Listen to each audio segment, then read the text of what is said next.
a trigger is when you're moving out of your default place. So that can be different for a lot of people. So if your default is a place of peace with the Lord and you're hearing his voice and you're receiving his love, and then all of a sudden something moves you out of that and you're anxious and you're afraid, whatever. So there you go. That's a trigger. Some people might have their default might be anxious and afraid. So it's a little bit more difficult to understand. They might be living triggered, honestly, like living Okay, but that's just parts. That's just a ton of parts that need to be healed, right? Yes, right, exactly. Right. So if you're constantly anxious, afraid, scared, angry, if you're living in a state of being constantly triggered, if you're driving down the road and everybody's offending you and everyone's upsetting you, then there's a lot of healing that needs to be done, right? Yeah.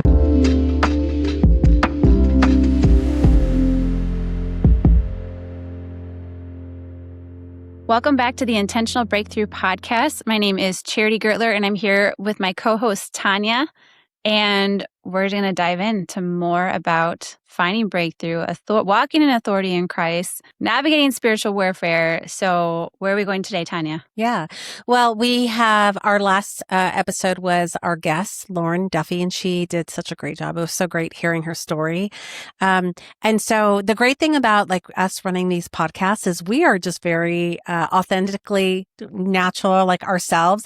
And we have been through summer break. So it has been a minute since we've been together to record a podcast. So we're always like, oh, we've got so much to talk about. Where are we going?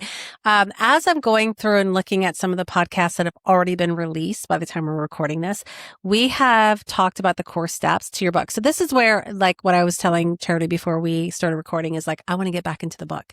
Like, let's get into the book. So we have talked about the core step number 1, and we're going to link in the description. We haven't actually talked about the book at all, though, or mentioned it, have we? Have we not talked? A lot of these steps and ideas are in the book called Intentional Breakthrough. But I don't think we've ever actually mentioned that. This podcast is called Intentional Breakthrough, but we are talking about a lot of the information in the book, Intentional Breakthrough. Well, that's so exciting. So now this is our intro to the book, Intentional Breakthrough. Now, we have actually touched a lot of the topics, so I guess we're kind of pulling it all together now. So if you haven't got the book, Intentional Breakthrough, go to Amazon. We'll have the link in the description also on getting the book. And so we have actually talked about different steps, core steps of the book, but you're right. I don't know if we've actually identified this is all coming out of the book. So if you've been listening to our podcast for a minute now, so we are on episode 18, I'm sure you have been listening, and you're like, where can I go through some of these steps myself? Get the book. Okay. We're also going to link in the description different chapters of the book that we have talked about. We've talked about forgiveness, which is our core step number 1, even though we've had it differently. When we recorded it, we actually recorded core step number 2, which is identifying lies. And we had a lot of conversation on that. We have gone through core step number 3, which is the strongholds. We've talked about strongholds. And so today I'd love for Charity to talk a little bit about core step number 4, which is healing parts of the heart. How does that sound? Yeah, let's do it. So all of these steps really are geared to help someone find for that freedom and breakthrough in Christ. And it's always available. Like it is always available. That is just one of the best pieces of news that I learned and that I love to pass on to people. We don't have to sit and just wait and hope that God's going to be in a good mood today and say, okay, I'm finally going to heal this part, or I'm finally going to give you the revelation you need to get to the next stage of where you need to go. No, it's always available. He's always there. We can create the time and the space to sit down and just say, okay, Lord, I'm going to just bare my heart and open up, and will you come and meet me here and heal this part of my heart that needs healing? And he's always there. That's just really exciting. So, but often when we do go to the Lord in prayer like that, we can feel stuck, or we can feel blocked, or we can feel frustrated and I'm not getting anywhere. And that's why the steps are in the order that they're in. So step 1, starting with forgiveness, just forgiving whoever comes to your mind, who you just kind of obviously, okay, yeah, I got to forgive that person. I know. Or just ask the Lord, God, who do you think I need to forgive? Who do I need to forgive? And he's just always there to help lead you, and just following through that.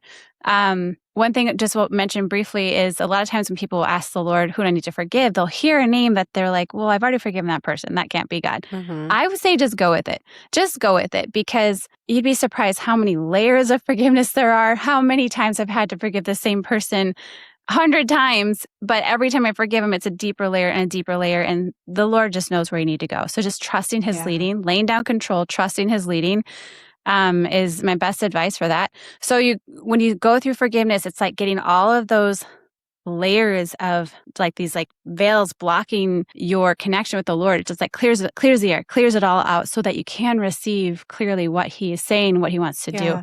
When you clear all that out. What?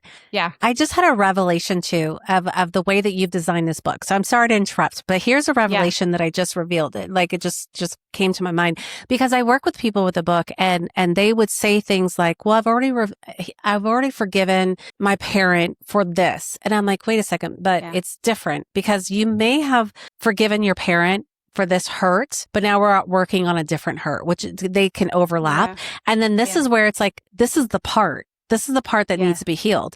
And so it's like, we have, could you explain a little bit about what a part is? And when we're talking, because sometimes people hear, it's like, you're not, this isn't like multiple personalities or anything like that. It's like, we're all the same person, but we have different parts in us that get triggered by different things. So I'd love for you to explain a little bit. I'm so sorry that I interrupted you, but I'm like, that's okay. Explain what the it's part a conversation. is. That's why it's a conversation. Okay. That we are made up of parts. That is one of the biggest breakthroughs I had. Because I would find healing. And then all of a sudden I'm like, I have to find healing again in like a whole nother area, a whole nother part of me. And when I use the word part, I just like to explain to people, I'm not talking about anything weird. Like you said, it doesn't mean you have multiple personalities or anything like that, even though sometimes you could or whatever. But what it means is just in common conversation, how many times have you or I said, I believe God, I trust him. I know God's going to come through for me, but there's a part of me that still feels afraid. Or there's a part of me that's still anxious, or there's a part of me that's awake up at night, and it's just borrowing that language that we often talk about just in conversation with each other. So I do believe God. I do believe God and trust him, but there's this part of me that's afraid. Okay, that's where we got to go today. That's the part that we're going to create that time in the space and go before the Lord and say, God, this part of me needs to encounter you. This part of me needs your healing. Yeah. I do know you and I have forgiven this person, that person, but this part of me is still holding on to the wounds or is trapped in the lie or whatever it might be. And that's the key to finding breakthrough that really revolutionized how I viewed it and how I thought it, is just realizing we do have parts. And that's okay. Yeah. There's no shame there. Like there's no condemnation there. We have little areas of our heart that haven't quite encountered the love of the Lord in that area yet. And that's what's needed often. And it's like, these are parts that are wounded that get triggered. Okay. So that's a way that I help people work through it too, is like, if you're having a great relationship with your husband or your wife and you guys are like, this is such a great marriage, but every time this thing happens, I get triggered. That is an unhealed part. Okay. Yes. So that's a perfect way to describe it. Yeah. So let me just define trigger is when you're acting in a way that you rationally would not have otherwise. So something triggered you and you're acting in a way that you don't want to, but you're doing it anyways. Why are you doing it anyways? Because your rational mind knows you should not yell at this person that you love. You should not berate them or whatever it might be, but you're doing it anyways. And that's a wounded part of your heart. So let's picture a heart, and we talk about having a broken heart all the time. So there's little chips and cracks that can come out of it. And there's a little chip there that got pressure put on it and it reacted. So this part of your heart reacted, even though that's not who you are day to day. Yeah. You're acting out of character. Is still wounded.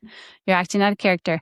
So so it's just when you go through this healing process, the Lord's going to bring you to part after part after place after place after place of your heart. Your heart has gotten a lot of damage in this world. And I'm just going to make a blanket statement because this is a fallen world and there is a lot of sin and there's a lot of anger. There's a lot of abuse. There's a lot of things going on here.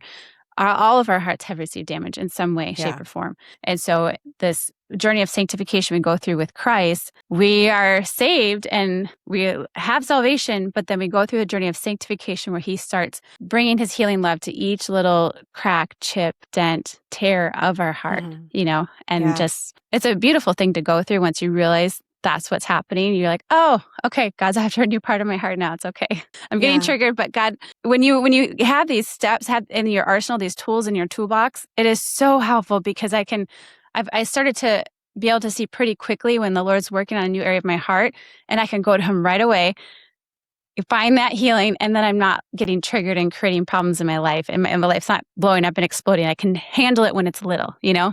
When there's like the little weeds are starting to sprout, like, okay, I'm going to handle it now before it becomes a bomb that goes off in my life. Yeah, exactly. Okay. So that is like kind of one of the filters I use is if something triggers you and so trigger is a word that's thrown out a lot too these days. But one of the things that I think about is like, if something bothers me, if my spouse says something or my kids do something or a relationship happens that bothers me, then it's like, well, why is that bothering me? And that's where we can start exploring, okay, there is a part of me that needs healing.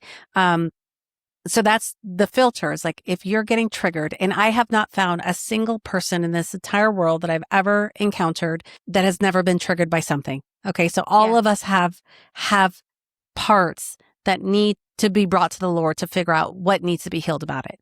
So let's imagine then we have somebody that identifies that there's a part that needs to be healed, a trigger. Well, let me see really quick. So like a trigger is when you're moving out of your default place. So that can be different for a lot of people. So if your default is a place of peace with the Lord and you're hearing his voice and you're receiving his love, and then all of a sudden something moves you out of that and you're anxious and you're afraid, whatever. So there you go. That's a trigger.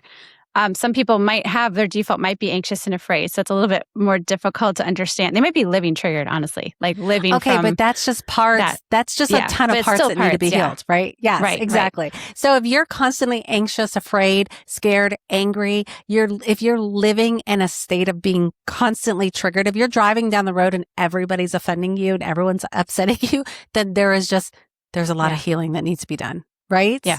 Yep. Right. Yep. Okay. And then if you are living in a healed place, but something moves you out of that, that's kind of what you're talking about, where it's like, why am I suddenly angry, upset, anxious, whatever? Then that's another way to identify what a trigger is. So, and then like you said, it's just a part of your heart that is having pressure put on it, and it's exposing that there's a little bit of a cut there or wound or a chip or whatever it might be.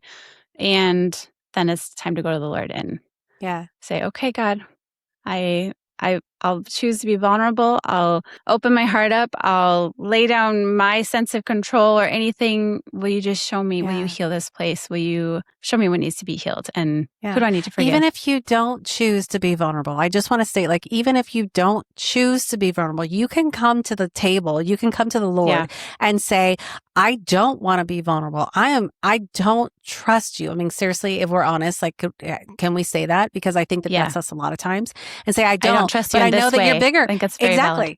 Yeah. But I know that you're bigger than my will to choose or not to choose. And I know that I can lay this at your feet, even if I don't want to, and you're still going to heal me. Right? Yeah. Yeah. Okay. It doesn't take much at all. It doesn't take much at all. He's always there. Yeah. Exactly. Okay. So we've got a person that has identified a part that needs further healing. And so some of the core steps that we have talked about before, like going back to your book. So the first step is always forgiveness. Even if you don't, and you always say, even if you're not wanting to forgive, if you're willing to just say, Lord, I don't want to forgive this person. But again, you're better, you're greater, you're stronger than I am.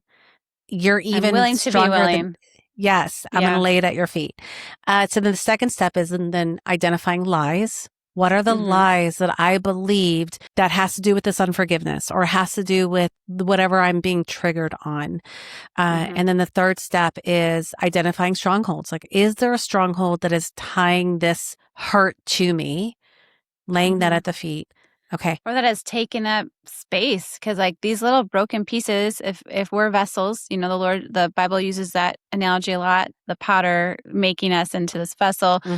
If there's little chips and cracks, those broken pieces of your heart, those little openings, I mean, that's what allows strongholds access to influence our lives, our families, whatever it might be. And so so next is like, what stronghold is affecting that area? What is tied up with that wounded part of my heart? Because there always is one. So when there's a broken part of your heart. The core step number 4 would be to actually going to healing the heart or healing the part. So we can use like healing the heart / healing the part. Yeah. Like in the same way. So talk a little bit about that. Yeah. Yeah, I know, right? I'm just kidding. No, Okay. So we make yeah, everything rhyme. yeah. Okay. So we have the forgiveness. It like clears the air. We can receive more from the Lord. We're breaking agreement with the lies. It's if like these strongholds are like these roots that have taken place in our heart, are embedded in our heart. Think of that parable of the farmer sowing seeds, and there's a good soil, but there's a soil with the thorns and the rocks. And so what we're doing is we are strategically taking the thorns out by the root, out of the soil, tending the soil of our heart, so that this can be the healthy soil that when the Lord plants the seed, it can grow up and sprout, and so and bear a lot of fruit in a lot of different ways. So when we break agreement with those lies, we're clipping the roots, the actual root of these strongholds, and we break agreement with those strongholds. We're pulling the strongholds out. And so those 3 steps are so important, but we can't forget the last one, which is, like you said, healing the parts of our heart. That's one that a lot of people skip over or are unaware of, but that's that final step that really makes a difference. It really almost completes the healing. And because there are parts of us that have been wounded and are not receiving the love of the Lord. Now, we are as a whole. I'm not saying we are not, but there's a part of my heart that's almost been blocked off. So imagine, if we are been grafted into the vine, Jesus is the vine, we're grafted in, we as the vine are, as the branch, are receiving all the life of the vine. Like, it's a beautiful thing to be grafted in. It's not our life, but we just get to receive it. It comes up from the roots, through the vine, into the branches. But imagine there's like these little I don't know, parasites or little like things that like little blocks that get in the way of different leaves within the branch. So we're receiving the life, but it's not spreading to every single part of us, of our life, of our heart. And that's the process of sanctification, where all those little blocks are getting removed and cleaned and cleansed. And so that the life that comes up through the vine into the branch spreads into everything, every part of us, every part of our life, our family, our soul, our mind, will, emotions, everything. And so when we take care of the forgiveness, the lies, and the strongholds, next it's like, okay, those parts, that little leaf that hasn't actually gotten to receive all the life from the vine yet, like bringing that before the Lord and creating that time and space to find healing for that part, to encounter the Lord's love in that part of your heart where you need it most. And then all of the life goes into that part. And that's really... This final step really is transformational. That's what I've seen, is like that. And what does that's it look that like? Final step. Like when you walk somebody through that, like so if somebody were listening today, and let's say they've got your book and they're listening and they're trying to understand, like, okay, I feel like I've gotten those 3 steps done. And now I'm at the part of healing the heart. I'm at the step of healing the heart, or the part, right? Then what does that look like? It can be a little bit different based on the situation. One of the simplest ways of looking at it is when there's a memory that comes up. So if you've started digging, that's kind of like the first 2 steps, almost like we're digging in the soil of your heart to try and get to what is getting triggered, what is causing this issue in your life. And you're digging as you're digging, and you're forgiving people, and you're breaking the lies and the strongholds. Memories are going to come up, and often there'll be 1 or 2 or 3 really clear ones, like, oh, like this is really getting to this part of my heart. And I'm going to give you one. I'm going to give you a memory like that I worked through. Okay. Yeah. That was like in this process. So like people who are listening can follow, like, what does that look like? So I have, and this is a real story. My dad was military. He did 36 years in the Navy, retired as a Navy captain. So he was also gone a lot. Like he'd go out to sea like every 9 months, or not every 9 months, for 9 months, 9 to 12 months at a time. Like he was gone a lot. Wow. One of the things my dad did though, that was so awesome that I looked forward to, is when he came, because he went all over the world. He would come back and he would bring gifts from all over the world. Like I remember getting like a necklace from Egypt one time, like all kinds of different stuff. And so when I was living in Texas, I was young. So I had to been like 5, 6, under 7, because we moved when I was about 7. I remember, so I have a memory. Okay. I remember, he came home once, like my memory is that he's getting out of the taxi in the front yard, and I run out of the front door and I'm like, Daddy, what did you bring me? Because I remember, like, it almost makes me want to cry. Let me try not. When my dad would go out to sea and he would buy things for us, I would think that my dad thought about me. Like he's across the world fighting Yeah. for our country, and he's thinking about me while he's gone. So the gift wasn't about the monetary value of the gift. It was knowing that my dad thought about me when he was, gone. Yeah. And so I ran out of the front door and I'm like, Daddy, Daddy, what did you bring me? I was so excited for him to be home. And his response was, all you care about is a gift. And he brushed past me and Oh, went inside the house. And so yeah. no, now, and just to be clear, I have healed from this part. So when I think about it, I have joy of how much my Yeah. dad loved me, that he would shop for me, while he was Yeah. across the country. But before I healed, thinking about that memory caused so much pain because it was my dad brushing past me. Like that's what the Yeah. memory was. He brushed Yeah. past me and like I remember being crushed in the front yard, like I did something wrong, oh, he doesn't love me. Like I hurt his feelings. And so Yeah. that's what the memory was. Like when I almost cried right now, it's because of the joy of thinking of how much my dad loved me. So the part's been Yeah. healed. But So if we're what working together, before you found that healing, mhm. how did that come up in your adult life? That's a great question. It was, well, it was a wound because the memory was I was this little girl so excited to see my father. And instead of recognizing my excitement to see him, he'd just returned from overseas. Yeah. It was that I did something wrong. Okay. So that was Yeah. something that followed me a lot throughout my adult life is I did something wrong. So in that moment, like that little girl felt I did something wrong and I'm unlovable because I Mm. did something wrong. So like conditional love, you have to be Mhm. good and you have to be, Mhm. don't do something. Anytime you did something wrong, you're not lovable. Right. And also that you could be easily misinterpreted, that Mm, someone could mm, misinterpret what you're saying. And so, do you think that would have mm. caused you to maybe put up some walls, like with Oh, for sure. relationships, and like, oh, I can't do the wrong thing. Like, oh, I don't want to Yes. like, I got to be careful what I say, what I do, because I might be misinterpreted or like unloved. And Yeah. so it kind of keeps you a little more detached from people or things Well, like let that. me give you an example of how it manifested in my life. So Okay. doing something wrong was always really big. Um, and this is like part of that core hurt that I had. So if my husband would come home from a long day at work and he made a comment about the dishes in the sink, like, oh, there's dishes in the sink. I heard you did something wrong. Mm. Okay. So it's like, and then that would cause arguments, I'd be So like, you were a well, little I've bit been, more sensitive oh yeah. to things like that, and he didn't even mean anything by it, but you were just sensitive, Yeah. and so you kind of overreacted and et cetera. Had Oh to yeah, defend yourself. defense. Yeah. Yes, I was super defensive. I'd always have to defend my actions or like prove my Mm, worth. Okay, so I had to prove my worth. Like I'm yeah. I'm raising and keeping your 3 children alive. Toddlers, I had kids every Yeah. 2 years, right? And Yeah. so it's like, no, I didn't get to the dishes because I'm keeping your children alive. So I'm defensive, Yeah. where it's like rather than like being curious, like, well, do you need a certain dish or whatever? Because he Yeah. he wasn't making a big deal about it, but I did because I had this wound Yeah. that I did something wrong. Yeah. So, do you think that without even realizing it, you were trying to protect that part Oh, of for you? sure. For That little sure. girl was still there because it hasn't Yeah. been fully healed yet. And so you protected it in the way that you knew how, which was to, hey, don't say this. Like, I'm doing this, this, and this. I don't need to, blah, blah, blah, whatever, to protect yourself from those feelings of being Yeah. unloved, of shame, or whatever it might be. Hmm.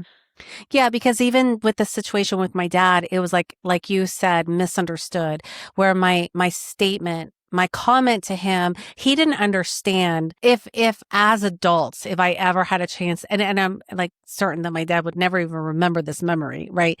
But if I had a chance to tell him how valuable and meaningful it was to me that when he was gone, he thought about me enough to be able to pick up a trinket for me, like how Right. special that meant to me. Like that comment would never have come out of his mouth. Like he would understand Right. if I came running home or running to him looking for a hug, like, Daddy, what did you bring me? He would be like, I can't wait to show you. Oh, sorry.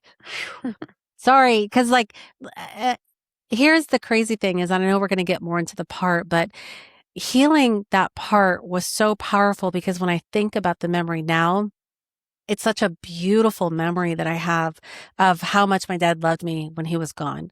Not the Yeah. hurt, not the I did something wrong as a little girl, right? The hurt got Uh, healed. oh yeah, the hurt got healed because like when it brings me to tears, it's like I think about how much my dad loved me now, Yeah. even now. So how did the hurt get healed then? I think we should just spell it out because this is Yeah. such a great example. It's so obviously forgiving. walked Right. through forgiving him, Mm-hmm. walked through the lies. What lies were there, do you think? Did something wrong. I was wrong. I'm unlovable. I have to Yeah. earn love, like all that stuff. And that's Yeah. really the enemy's playbook, because how old were you? 6, 7? I Uh, forget how old. I had to have been like, I don't think I was older than 6. I had to have been 5 or Yeah, 6. you were 6. You had a 6-year-old brain. It's Mm-hmm. almost makes me frustrated because the enemy took advantage of a 6-year-old girl's brain, right? And that's what happens. I'm sorry to say, but that is the reality. Yeah. So you were 6 years old. You did not have your rational reasoning mind to be like, oh, maybe he had a bad day. He missed his flight. Like whatever happened. You didn't have that. You just felt Yeah. hurt and rejected. And so in Mm. that moment of weakness, the enemy shot in some lies. And they landed. They Yeah. landed and they started to grow Oh, roots, and they started to sprout yes. and grow and became a thing in your life for decades Mm-hmm. because they did sprout and grow. And now some of that is because when they get in that easily, that's because there are these generational patterns that have already been set in place, et cetera, et cetera. But it Mm-hmm. got in as a 6-year-old. So a lot of that. So yeah, it got in as a 6-year-old. These lies of being unloved, doing something wrong. So we forgave your dad. You broke agreement with those lies, got the truth from the Lord, Yeah. Uh-huh. right? Yeah. And then were there strongholds involved? Do you remember that? Probably the thing, it's been a long time since I went through that. But when you were talking about it, what came to mind is a pattern that was, like generational would probably be like Yeah. the spirit of abandonment, because my Yeah. dad was abandoned by his father Yeah. at a very young age. Actually, Yeah. probably about the same age, like 6, 7 years old. So Yep. there was probably a lot of this fear. Go ahead. There's not a coincidence there. That's Exactly. very often what happens with Yeah. family generational patterns that pass down. But go ahead. Yeah. So like probably rejection, abandonment, like those were the strongholds that likely those are strongholds that I have worked through. So I want to explain to you what it looks like for me. So I'm a very visual person. I don't know if we have Yeah. time for this because we have like 3 minutes left of our session. We always Oh, I know. Can you okay. We're gonna believe have to do it? a part 2. Okay, so I'm wondering, do we do a part 2 or do we make this longer? Because here, I will tell the story. Let me tell the story of Okay. like how I walked through healing that part with the power of the Holy Spirit. Because again, none of this happens without the Spirit. Yeah. For me, I'm a very visual person. And when I work with people on healing parts, I always want to bring in the memories, the visualization, if we can. I know we'll get to how to heal parts without a memory, but for me, there was a memory and I'm very visual. So I very clearly remember running out of my house, living in Texas, my dad pulling in the yellow cab that he got out of. So for me to heal that part is I brought the memory back up. Like somebody was guiding me through this. And then the way that we do it is we have the person visualize, like, where is Jesus in this memory? Okay. Or I And was just so asking, Jesus, yeah, where are you? Yeah, because I Jesus, where are you? wanted to Yes. get away from the visualize word, because you're not coming up with this on your own. You're asking him, God, will you Mm-hmm. show me where you were? Yeah. I love Instead of that. just I love like that you said just that. Yeah. imagination. Yeah. Yeah. Now, one other thing I want to mention too, just like sidebar note, is the brain does not recognize the difference between a real memory and a story that we impose. And I do believe this is fully the Holy Spirit that's doing the work here. But the interesting thing about that is that we can make memories worse by believing the lies of the enemy, like it actually make it darker, or we bring in the Holy Spirit, which brings in the truth and the light. Like the brain does not recognize the difference of that. So anyway, so I We was have a going, part to play in shaping our brain. I think that's what you're saying. we can actually What we make focus it on. worse, Yeah. make our memories worse. And our brain doesn't know Yeah. the difference. So like this is a step that anybody can do that's super healing. So I visualized, so for me, I'll just paint you guys a picture. I had the memory of like seeing my father, and then I asked, where's Jesus in this? And like, Jesus, where are you? And I saw him coming into view, like where my dad was coming up the stepway, over to the right is Jesus. And he was kneeling. It's such a beautiful memory now. I'm sorry. He knelt down to like my level because I'm little and my dad is still standing. And so Jesus knelt down. And throughout the process, we could get more into every step, but Jesus like put out his arms, and I ran into his arms, and I remember seeing myself with like little pigtails and everything. And I ran into his arms and he held me. But then the beautiful thing about that, like I felt Jesus there in that moment, like healing that heart, saying, you're not abandoned. You're not rejected. Like I'm here with you. But then Jesus stood up, and I'm sitting, like I'm on his arm, and he leaned over so that my dad, who was walking up the pathway in my original memory, stopped and then leaned over. So there was the three of us. Sorry. It's like, cause it's so beautiful. And so like Jesus leaned over and kissed me, and then my dad kissed me. And so it's like the memory now is of reconciliation with my dad. You know, it's like Jesus was there with me, facilitating reconciliation with my dad. So even the little 6-year-old girl who had just gotten crushed a moment ago was restored. And so this is why I think about it, and it brings me to tears of like joy and happiness, because Jesus was there. I know now he was there, even in that. And then he also reconciled, he facilitated the reconciliation with my dad. Yeah. So that's beautiful. Because that is really his nice. heart. He loves your dad too. You know, he loves you, wants you to be healed. He loves your dad. He wanted you, that part of your heart, to be reconciled with your dad. Yeah. That's beautiful. So really, okay, we should close up, but next time let's talk about the changes that you saw after that was healed, how that translated into your life. And we can talk more about that next time. So, okay. That sounds thank you great. for sharing, Tania. And thanks for tuning in, everyone. All right. We'll see you next time.